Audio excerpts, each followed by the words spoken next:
You're listening to WKDW Radio and KDWRadio.com, broadcasting from the Bishop West Real Estate Mobile Tower right here in Northport, Florida. You're listening to Real Talk Radio, 97.5 FM. Real Talk is the name of the show, and we also broadcast live on YouTube, Facebook, and Twitter.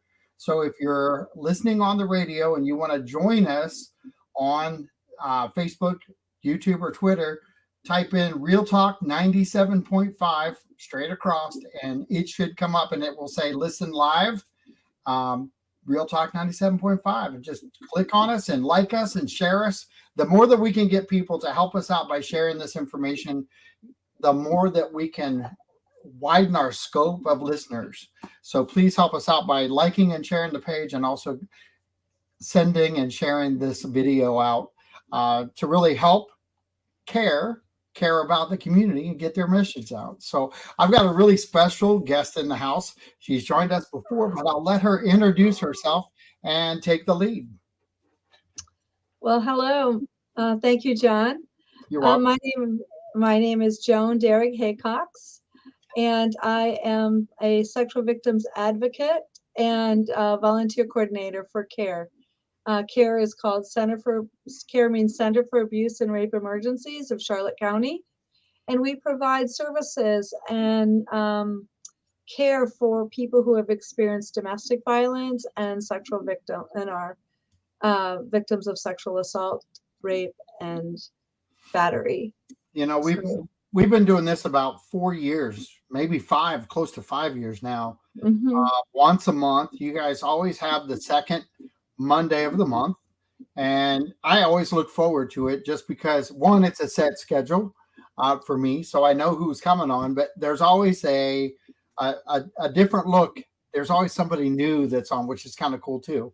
And there's so much going on. You know what, we've talked about this in the past with other guests, but I emceed the event down in Charlotte County that you guys hosted. Can you kind of highlight that a little bit? Because that's not very far off again, believe it or not. I believe you're talking about the human trafficking event that we held in January. So it's in 6 months from now. Yeah, we're at the halfway point, believe it or not. Right.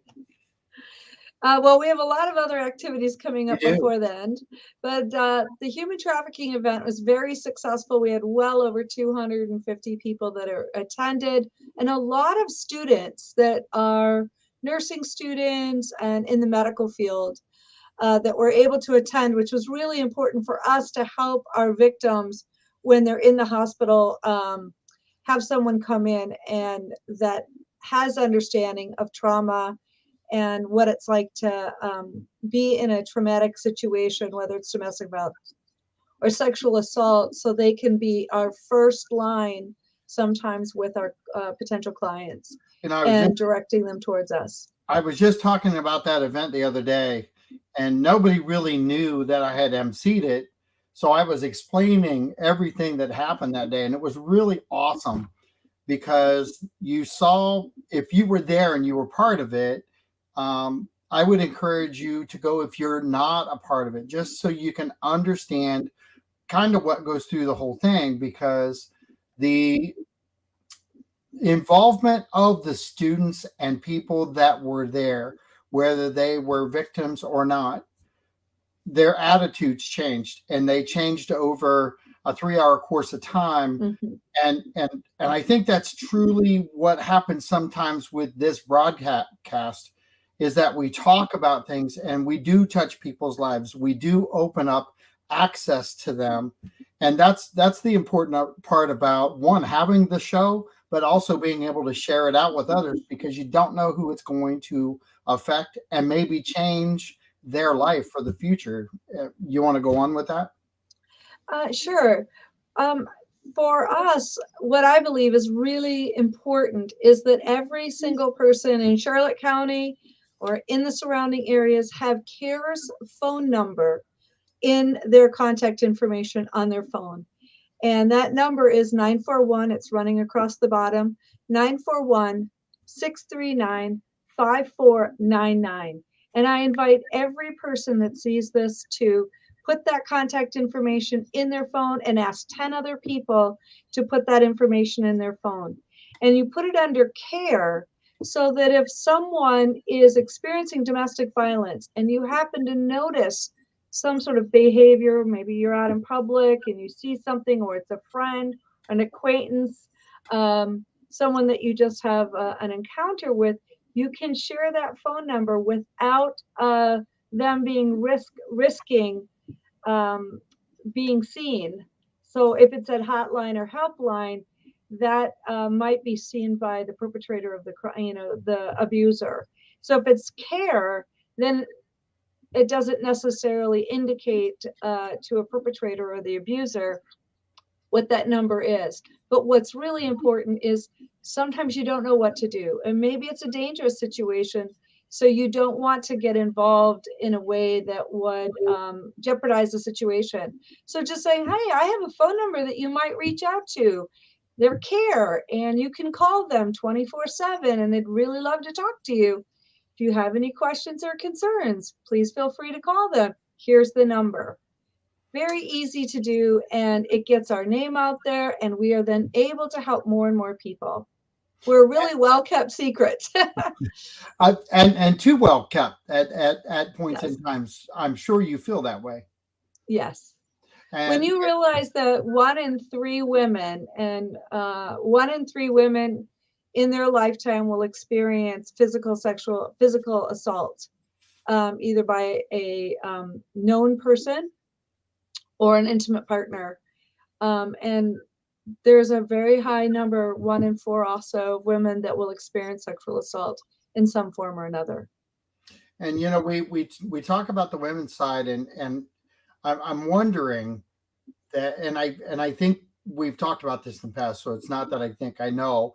Guys don't tend to turn things in just because of who we are and how we're built and how we think. But I've got to believe that number probably is a little different with women too, because there are some women that don't ever report, do they? That is correct. Many people do not report, and there is a variety of reasons.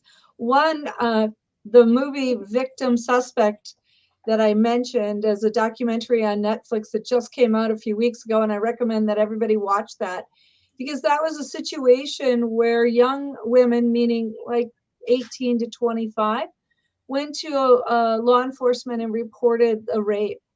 And what ended up happening was, after being interrogated rather than interviewed as a victim, they were interrogated as a suspect.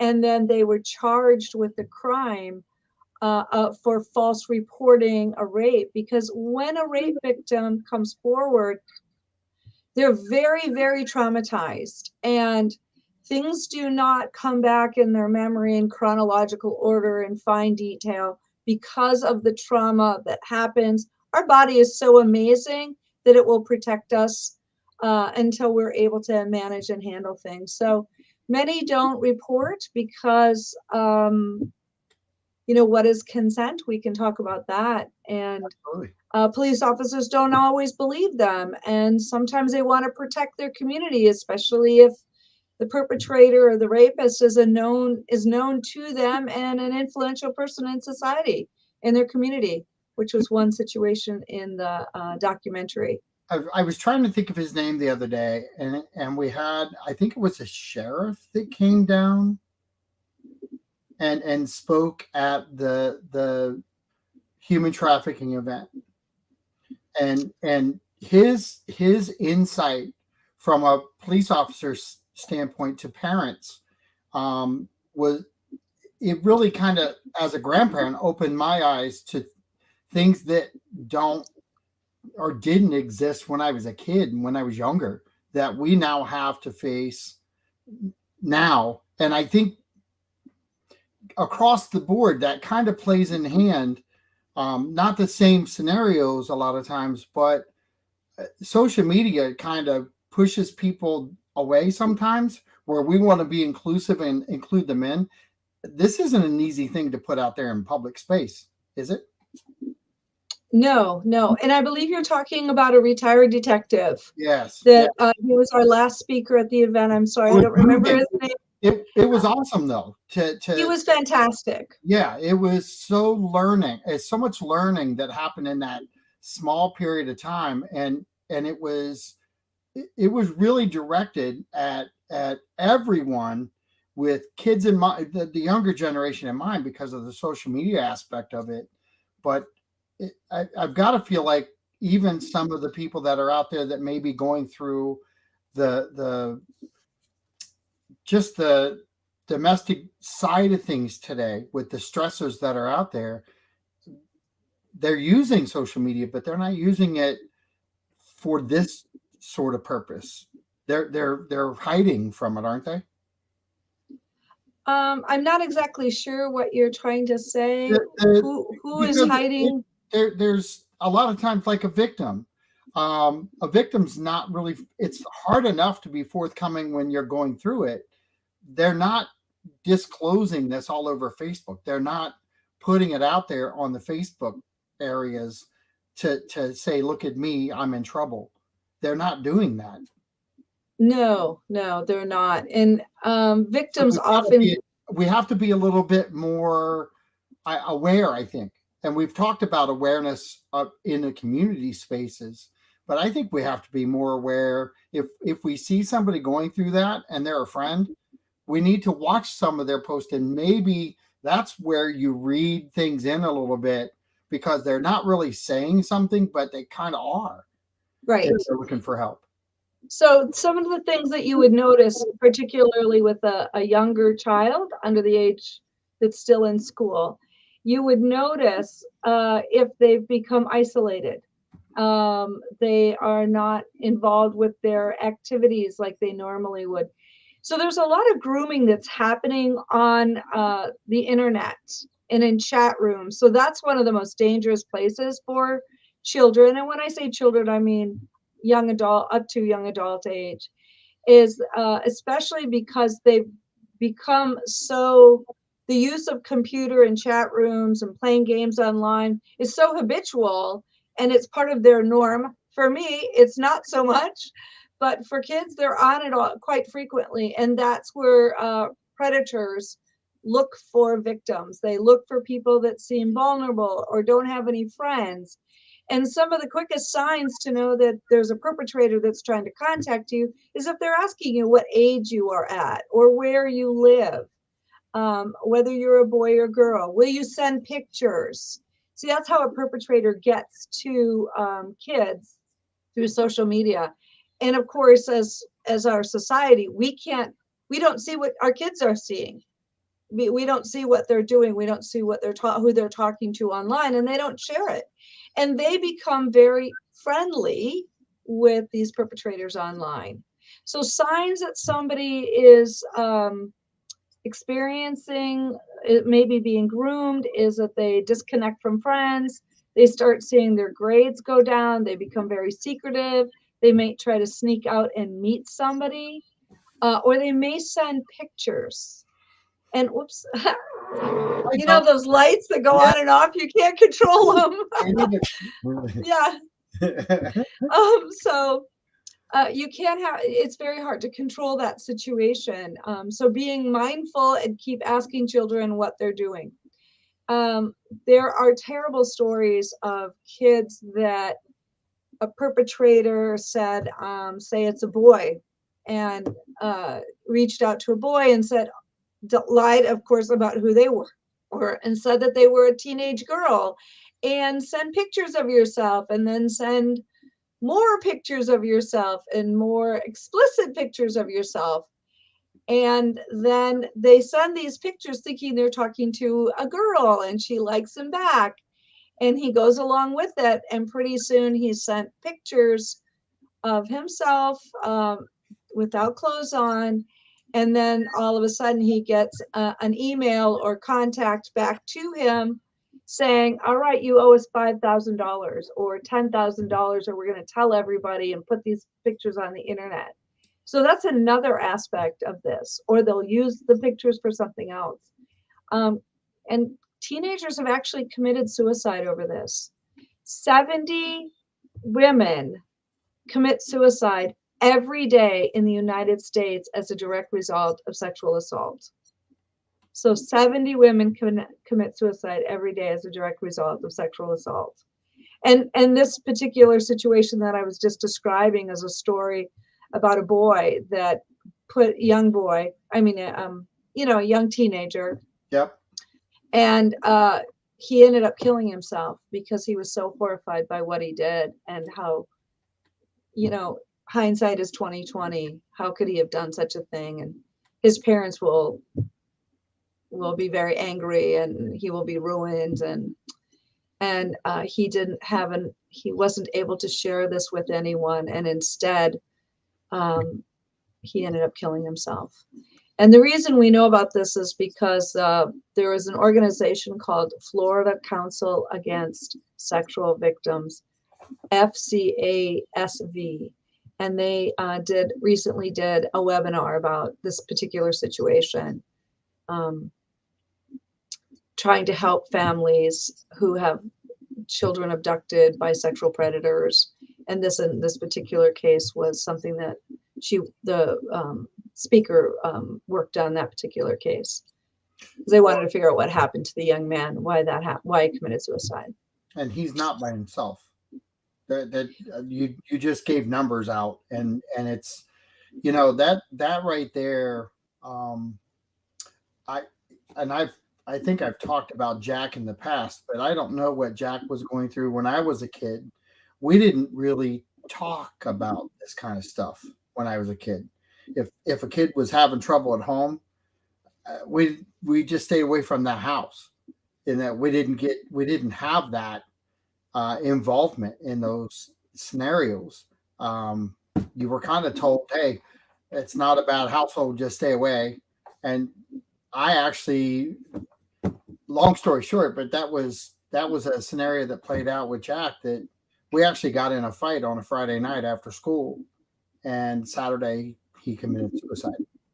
And it wasn't to do with the fight. It was that something else was happening there, and no one saw any flags.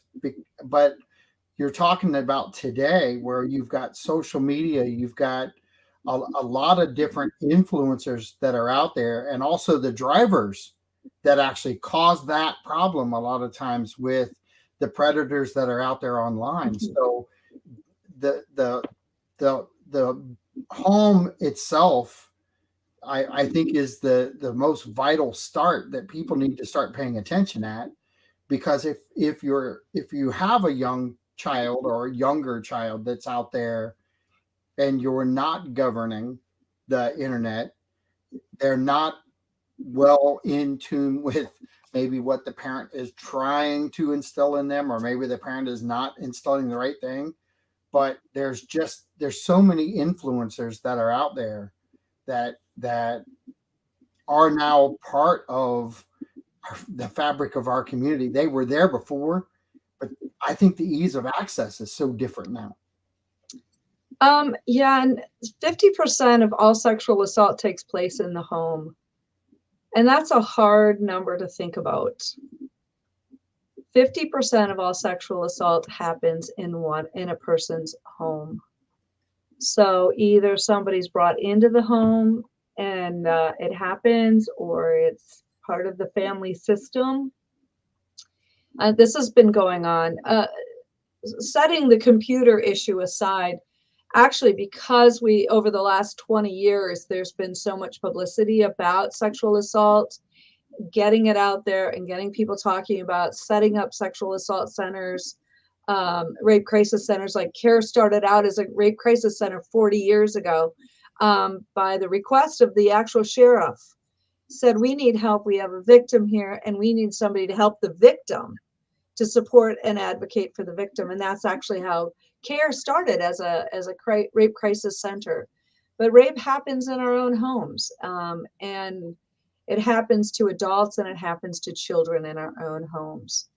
And so it was socially accepted to rape your wife, and the wife didn't have a right to say no. So there wasn't a question of consent up until the mid 80s, when the laws changed and said, it is illegal to rape your wife at home. It's illegal to rape your wife. So if she doesn't give consent, then it's illegal. So, and then child abuse and predators have been a part of our society for a long time, but over the last 20 years, we've done a lot of work. And one of the jobs that I did prior to working for C.A.R.E was I used to teach people in classes, give classes on how to identify potential predators, pedophiles specifically, what to look for, and how to create safe environments in school systems and in churches and in communities where there are a lot of adults, and where vulnerable children exist.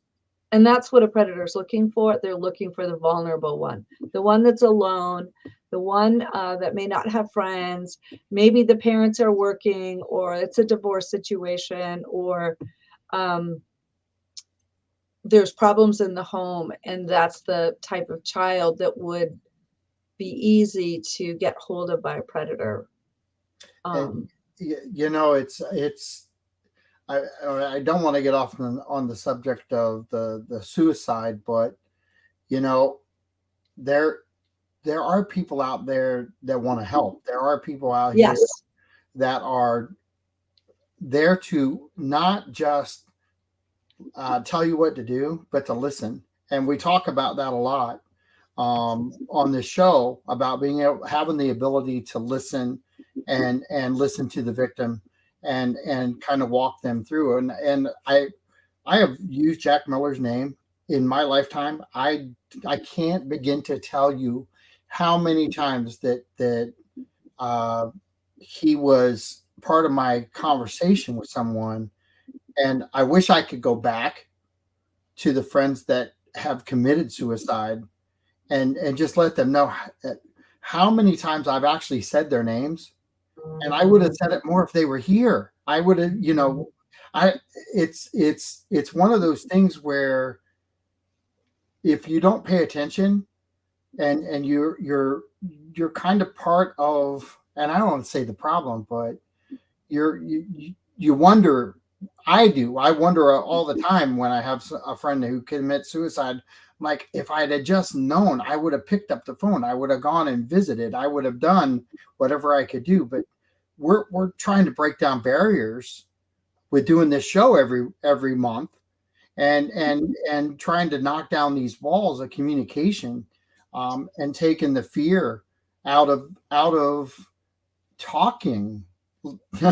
not even doing, but just talking about this stuff. Yeah. And it's kind of different when you kind of analyze it backwards. When you're in the moment, I think you just don't think about it. I think people in general do that. And then when it happens, it's like, oh crap, I would have done anything. Well, I think we need to kind of get that attitude now. Right. And yeah, it's hard. I feel for you, and it's lovely how you've kept your friend Jack Miller alive through your storytelling and remembering him and helping others through his story and your story, and living with that. Sorry. I'm on. There's no way to stop it. It does this all day long. And keeping his story, his name, and his life alive by sharing his story. And it is really very painful and very difficult. And at the same time, I want to say to you, you're like many others. We just don't see it. We didn't know. And you don't know what to say or do. You just don't. And again, back when this happened to you, we were not as verbal or outspoken about it. I mean, we had sexual assault was silent. We had the thicker walls back then to break through. Well, it was silence. Nobody talked about it, but now we can talk about it. So there is a program or a campaign right now, and it is I Believe.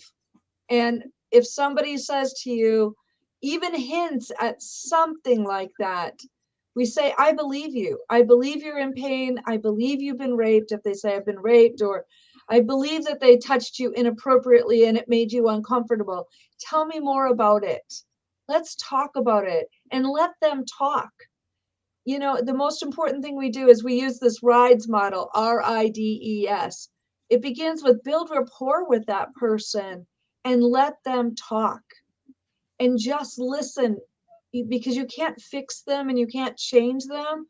But if you listen and you say, I believe you, and you didn't deserve that. So those are the things that we say. I believe you. I am so sorry this happened to you. It's not your fault. This was wrong, and this is a crime. When we help people understand, it's not, they didn't do anything to cause this to happen. The person that raped them, the person that beat them, the person that hurt them, that's a crime. And that's what we say. That was a crime. It wasn't like, oh, well, you should have known better. The person committed a crime against you and your body. And helping them to understand that takes some of that guilt and shame away. We have a lot of pressures in our world today that I want to think that we didn't have as bad back then. They were different.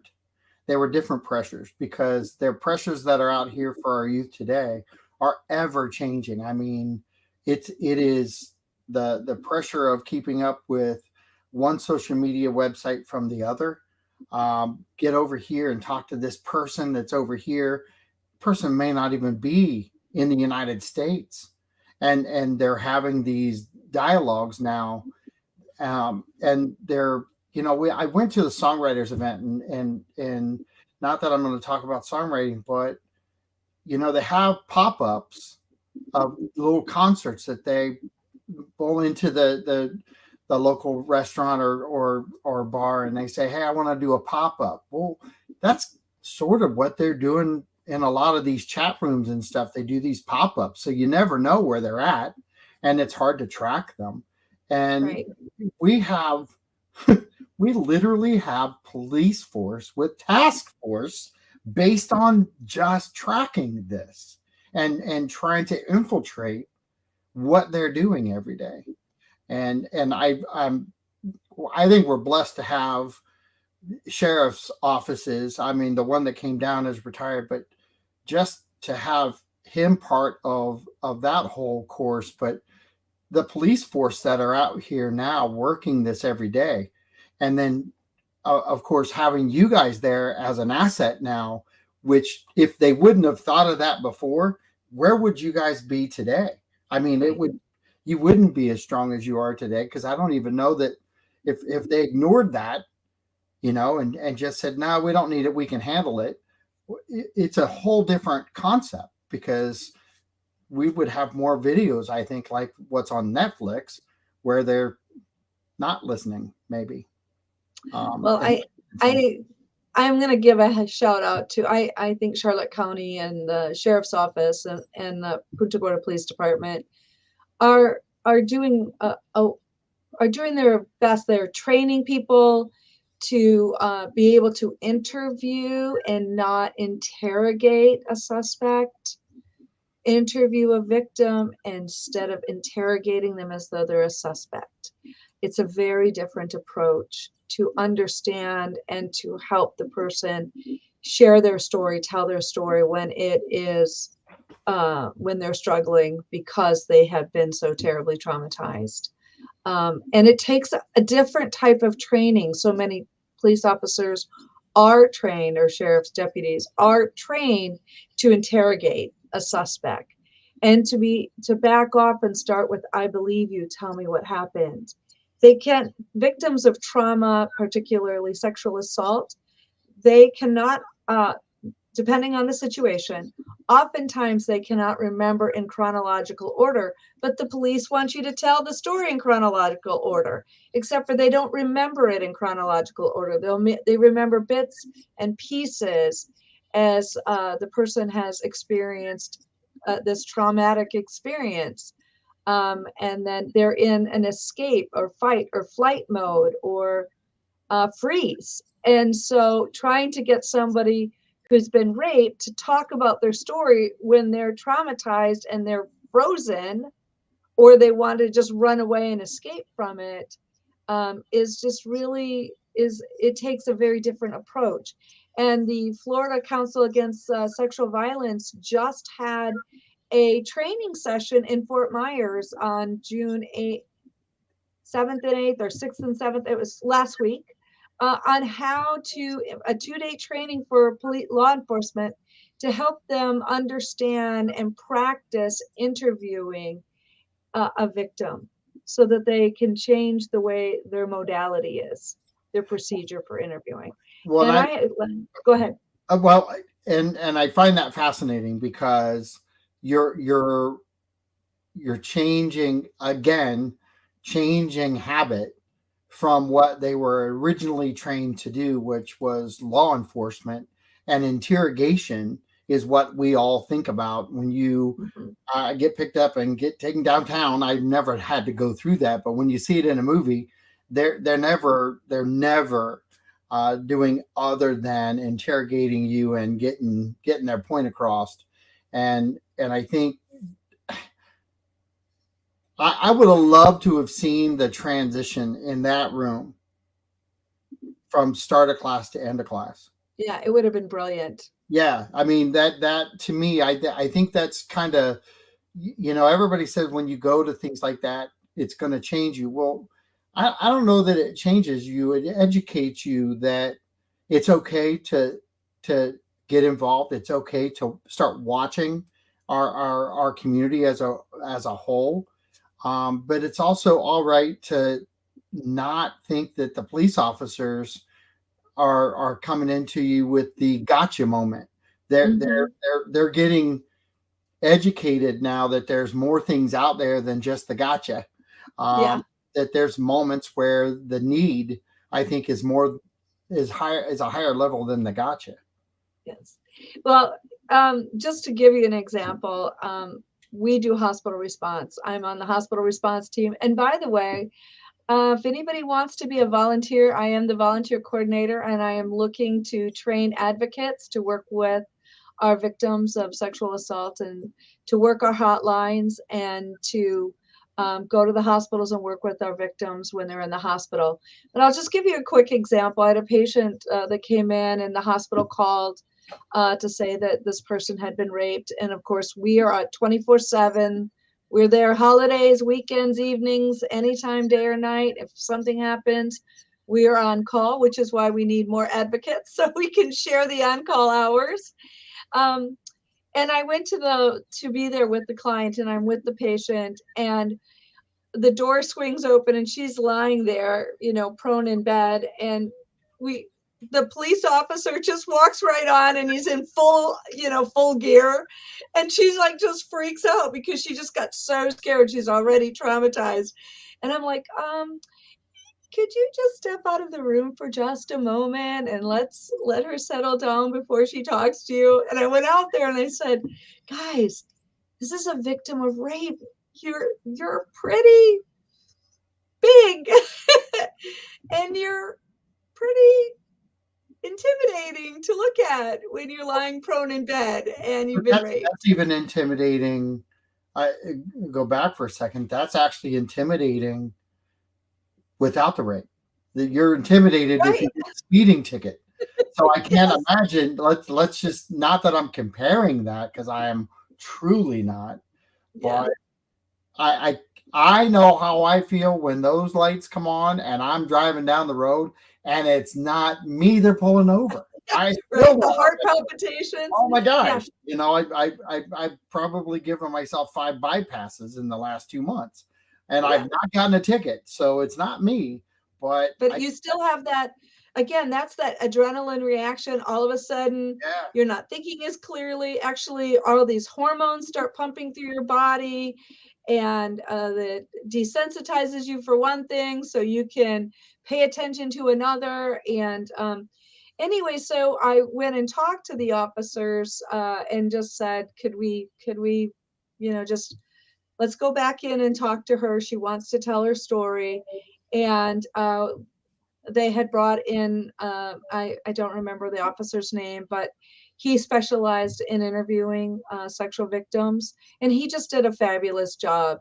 And he helped her, and we worked collaboratively together me advocating, keeping her calm and helping her just to know that she was safe because I was there. And when an advocate is there, it does hold law enforcement accountable in a different way because we're listening and we've already often heard the story. So I already knew her story and she'd already shared it with me, which also helped her to articulate it a little bit better for that police officer. So we're working collaboratively. Us as advocates, we work collaboratively with the advocate. We make sure they understand what their rights are when the police officers come in and in the hospital setting. Does that intimidation factor cross over to everyday life for a victim where they're living it every day and they're intimidated by it? I mean, you just gave an example of how they feel when the police officer comes in, and I know I would feel exactly like that.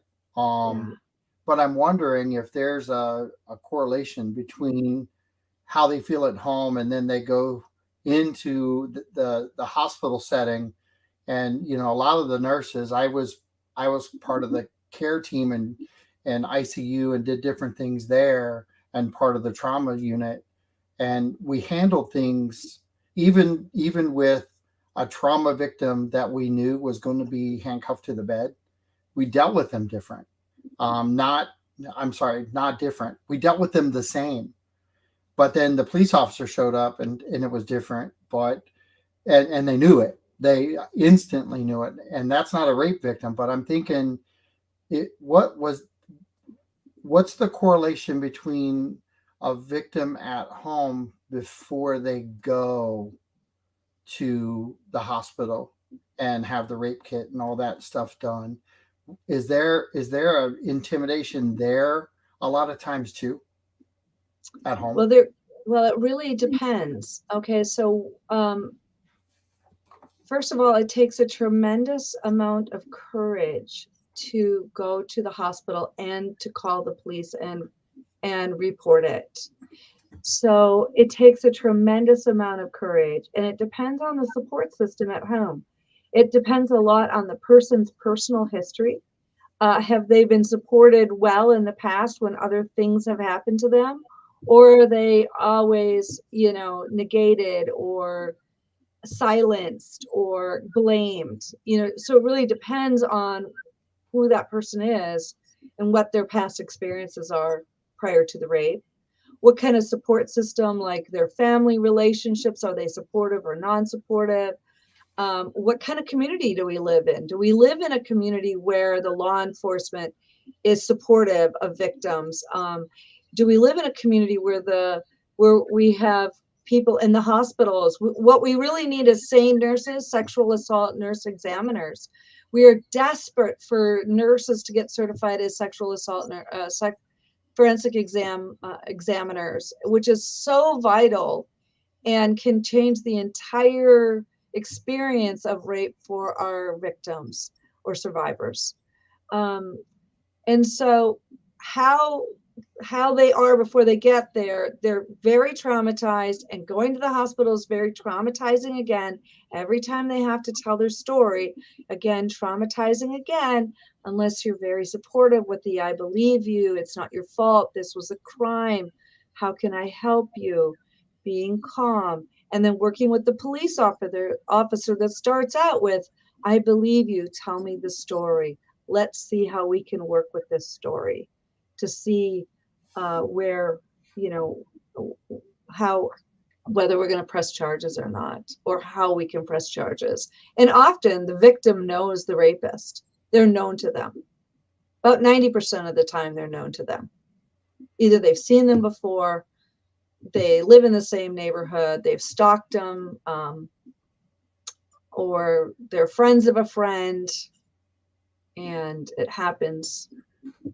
What is some of the advice that you would tell, and this goes across the board to anyone, but I kind of want to look at the middle school on up. What's some of the things that you would, because I don't know if sexual activity is is in elementary schools yet, but Lord have mercy, I hope not. Yeah, it But I'm is. sure it is. Um, but you know, when you're talking about all this stuff, I know that your focus at C.A.R.E is about getting the word out, educating, and getting into those spaces that are educational based spaces, and trying to change insight, not just with teachers but also students. Well, let me just say that we have preventive advocates that their sole job is to go into clubs and like Boys and Girls Club. You can go to Girl Scouts, Boy Scouts. We will go in and talk about rape prevention at an age appropriate level, even in the younger ages. And what we talk about is healthy relationships and unhealthy relationships. So if somebody is calling you bad names, that's an unhealthy relationship. And how to be a stand for oneself when that is happening to them. But we do have programming, and it's all free of charge. You just call us and ask us, and we can set something up for you to have a speaker come in. For example, last week I just was at Jersey College with the nursing school, and myself and Laura, one of the outreach advocates, we did a talk about sexual assault and domestic violence and to nursing students so that they would be prepared to work with victims of assaults. And then we're also going to the technical college next week, or actually this week. We'll be doing 2 presentations there. Oh, we go to the Boys and Girls Club. We go to all kinds of places to talk to them about healthy relationships. We work with vulnerable adults or children with disabilities. We work with addicts, people that are in treatment centers, to help them learn new ways of relating and what's a healthy and unhealthy relationship. But You know, it's in, go ahead. no, finish. Oh, so we're out there trying to do as much education as possible, but we need to be invited out.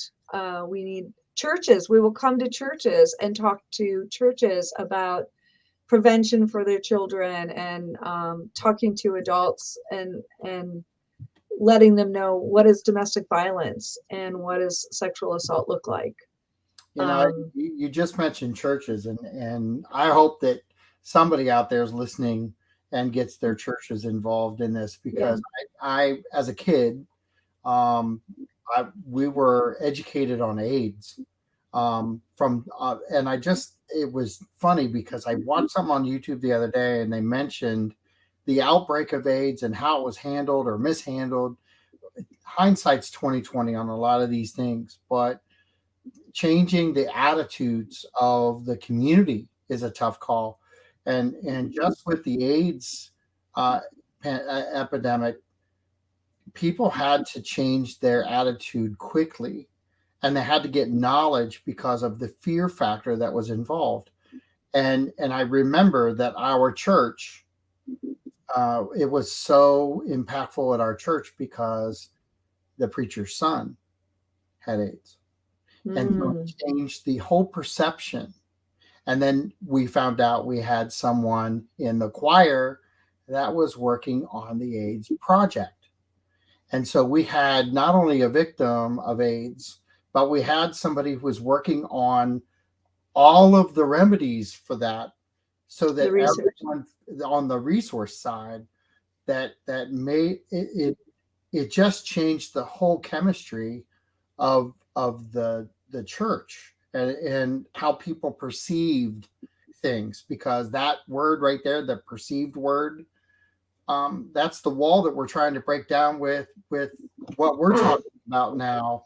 And that, you guys are breaking down these barriers by going out and having these dialogues. You are the resource that's now coming in and saying, listen, here's what you want to pay attention to. We would love to do a Q&A. We would love to educate more.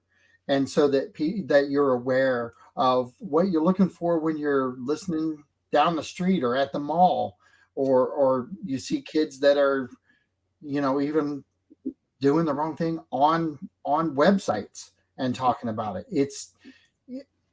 There's just so much, and then I look back and I know that day I still remember it. I still remember how the church was laid out, who was up there talking. I remember it to enough to make it an impact now.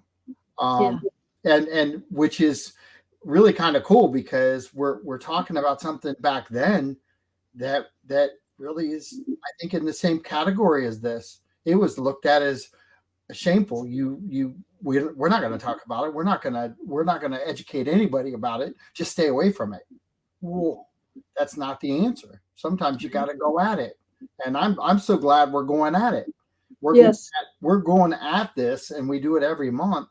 And I don't get to see you every month, but I'm blessed when I have these conversations with you, because you rattle my brain and make me remember a lot more of what I've been through. And I think that's the key to this, is remember what you've been through and then try to prevent it from happening to somebody else. Well, change happens when it's personal. When it's a stereotype, we don't change. Right. We make them the other, the bad person, the other person. That's not going to happen to us. But when it's somebody that it's personal, when it happened to you, or it happened to your family member, or it happened to your pastor's son, it became personal. It became something that you wanted to be a part of, and you wanted to help them through it and heal from it, because you love them, because the love you have for that person, your pastor's son and your pastor and your community, was more important than whatever we were going to make up about AIDS and who had AIDS, right? Back in the day. Well, the same thing is true about sexual assault. If we can stop victimizing the victim and blaming the victim, well, you didn't dress right, you were in the wrong place, how could you have done that? We don't say any of those things. We say, I believe you, and how can we work with you? Help tell your story. It's funny how those two things, what you just said, correlate together. What I remember as a kid that was happening then with AIDS, if you just change the words out, it's the same conversation. It really is. It's the same conversation. It's the same check marks. We're just taking the blame away and saying we got a victim. Well, that's exactly what we did with the AIDS scenario. We needed to take that away and say, forget what happened. That person is right in front of you, and they need your love. They need your support, and they need to know it's okay, and it's okay to talk about it. I don't know that there's any difference. Yeah. But it's personal. It took a lot. It took me 48 minutes to get there. But that's why I love. I'm glad I could help. But here's the thing: if we're breaking down some barriers for somebody, that's what this hour is for. Yes. And truthfully, I love talking about this topic, and I've had people say, "Well, you have them on every month," and I'm like, "Yeah, but we don't." It's still happening every day. It doesn't change. And the funny thing is, we never talk about the same. It's not the same scenario. It's the same problem. But I've gotten to share this time, and we didn't talk about this stuff pre show or anything. But it's interesting. I think when you actually, I think this show is actually proof that just dialogue does change things, because we just literally talked for 49 minutes about a topic we've discussed before, but we've torn down some walls and compared some things that maybe somebody else is not even thinking about. Yeah. So it's kind of cool. Thank you. Well, that's the beauty of C.A.R.E too, is that we're there for you if the incident happened recently or it happened a long time ago. Yeah. So we're there. And we have support groups which are listed up there. Call us. We'd love to. We do in-person phone crisis intervention, in-person intervention, and support groups. We do economic justice. So if somebody is in a domestic violence situation and they need to get out, we help them find new housing, maybe have to get a job, maybe they haven't worked in a long time. We work with the trauma through there and help them so that they can regain their life and get away from the violence that they're experiencing. Even a career. But if I can just do a little shout out here. So in order for us to do all of this, we are grant funded, but the majority of our work in the services that we provide for our clients, our people, it comes through donations. And so we have an upcoming event, and it's called Cooking with C.A.R.E, and it's at Don's in Punta Gorda. I hope I said that right. It's at 5:30 on June 21st. The cost is $50. So call C.A.R.E, any one of those numbers, and register. We would love to have you. It's going to be a lot of fun. We also have a golf tournament coming up September 23rd. And that's our annual golf tournament. So we need sponsors. Please come and sponsor us and put together a team and come out and have a really, really fun time. And all the proceeds go to supporting C.A.R.E and providing services for our clients. And then this is our 40th anniversary. Wow. And that means our big gala is coming up in January. And that is going to be a big, amazing, wonderful event. So we'll need lots of sponsors and people to come. And is that sold out yet? Because it usually is already. Well, it will be the minute, like pretty quick, because people have been coming for years. Absolutely. Years. I've been there. That's another one of those moments that if you've never been, get your ticket early. Yeah. So that you can partake in that, because it is a great event. Yeah, all of your events are great. Yeah. And ladies, if you like to dress up, this is the time. Go get that beautiful ball gown. 100%. And come and just sparkle and shine and help us support these women and men. And we love what we do. We're out there. We're just fewer numbers, and we're quieter about it. Well, there are many, and that, again, that is fundamental. So there was a recent research that I just read today. Believe it or not, they did a survey of men in Germany, and it just popped up on my phone, and I couldn't believe it. They did a formal survey, and they found that 1 in 4 men in Germany, young men up to 35, believe that it is okay to physically beat or to hit or harm or use violence against women in order to instill respect. So this is a young generation that still 25% of them think it's okay to hit a woman. Well, and that I have said this on this show before with you guys, is that we are a melting pot of culture here in Northport, in Port Charlotte. We really are. We have a lot of ethnic backgrounds that are all here intermixed, and that behavior, I don't care whether that was overseas or not, that behavior is instilled for a long time. That's in the blood. Generations. Yeah, generations. So it's I've been part of, gosh, I only have a minute left, so I can't even go into it, but I'm glad you brought that up, because we have got, that's another show that really needs to be addressed too. So I want to thank you so much for being part of it. I've got about 30 seconds left for I got to get off the air on the radio station, but I really appreciate you being part of the show. I'm glad we got your information out. Please share this information so that C.A.R.E gets taken care of. And they're one of my favorites, and please help us out by sharing it and telling people about them. Thanks so much for being part of the show. My pleasure. And thank you for having us every month so we can keep talking about this. Absolutely. And we're changing the world one woman, one person, one show at a time. One victim at a time. We're going to clean it up. This is John Rawlings with WKDW Radio saying thanks and have a good day. We'll talk to you on Friday. We'll see you soon. Bye-bye.